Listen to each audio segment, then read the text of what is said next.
시장에서 해석하는 게 어떻게 보면은 해석이 좀 다르게 되고 있다라는 생각 저는 하고 있습니다. 예, 그게 뭐 왜 그런지 잘 모르겠어요. 근데 예. 그게 해석의 문제는 실제로 그렇지 않습니까? 지금까지 그동안 1년 동안 보면은 소득주도 성장 쪽이 너무 앞서갔고 다른 쪽은 좀 뒤따라가고 그 간극이 있었고 예를 들면은 근데 그런 거에 대해서 어떻게 생각하십니까? 예를 들면은 최근에 이제 민노총, 한노총이 전부 다 거리에 나와서 막 하시잖아요.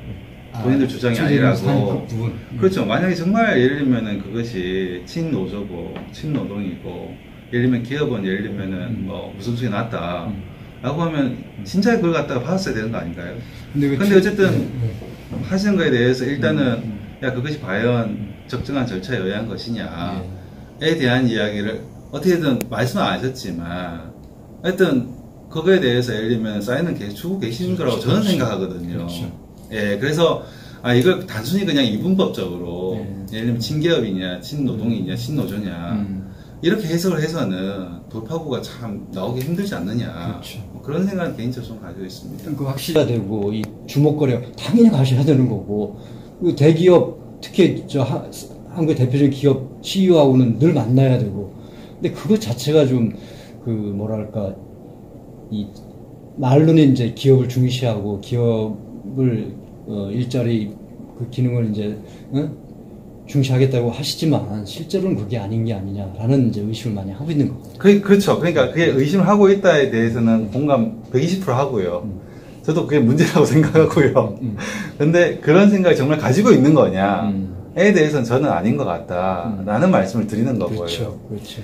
예를 들면 이런 거죠. 자, 그 대통령께서 가는 거에 대해서 보면은 말씀대로 저는 마찬가지로 생각하거든요. 아니, 당연히 가셔야죠. 그렇게 국위를 선양하고 있는 곳에 가서 잘하고 있다고 얘기를 하고, 정말 문제가 있다면은 들어가지고 그걸 갖다가 예를 들면은 인도의 모디 총리가 되든 누가 되든 푸시를 하시고 하는 게 당연히 하셔야 되는 일이지 않습니까? 그리고 대통령께서 못하면 그게 같이 간 장관들이 해야 되는 일이잖아요. 저는 근데 그걸 갖다가 못하게 막는 게 누군가요? 누굽니까?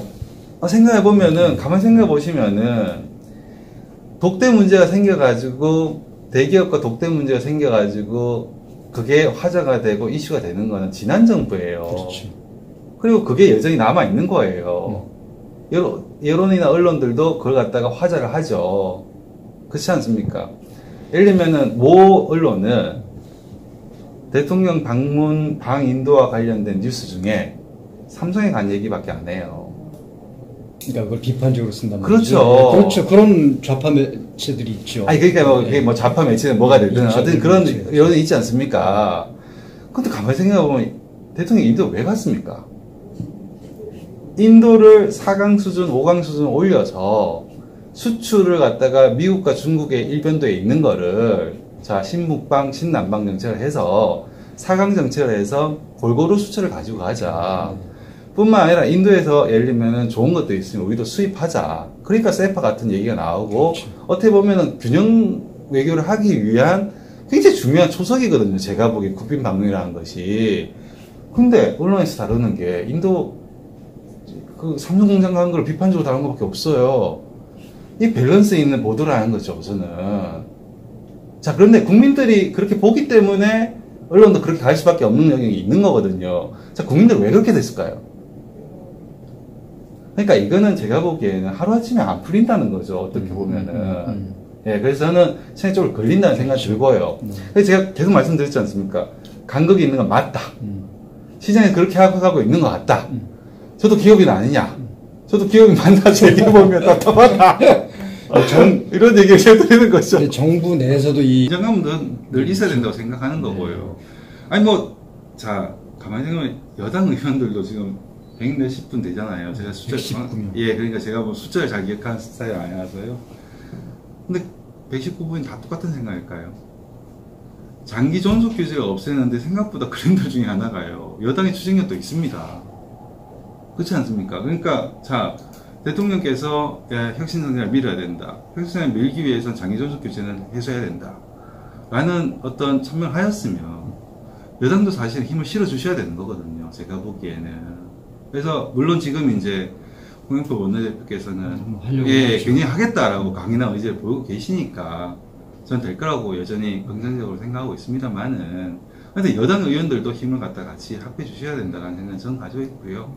근데 어쨌든 그렇게 전부 다 감싸고 있는 어떤 모든 사람들이 똑같은 생각을 할 수는 없다. 그래서 갈등 구조와 긴장 구조는 있는 것이 저는 오히려 생산적이다고 생각하고요. 국민들의 정서라는 관점에서 조율을 계속 하고 있는 거 아닌가라고 저는 보고 있고요. 사실 생각해보면 그것도 냉정해보면 대한항공 사태나 아시아나 사건이 없었으면 이 정도로 정부가 조치할 필요가 없어요. 근데 국민 정서 어떡해요 지금.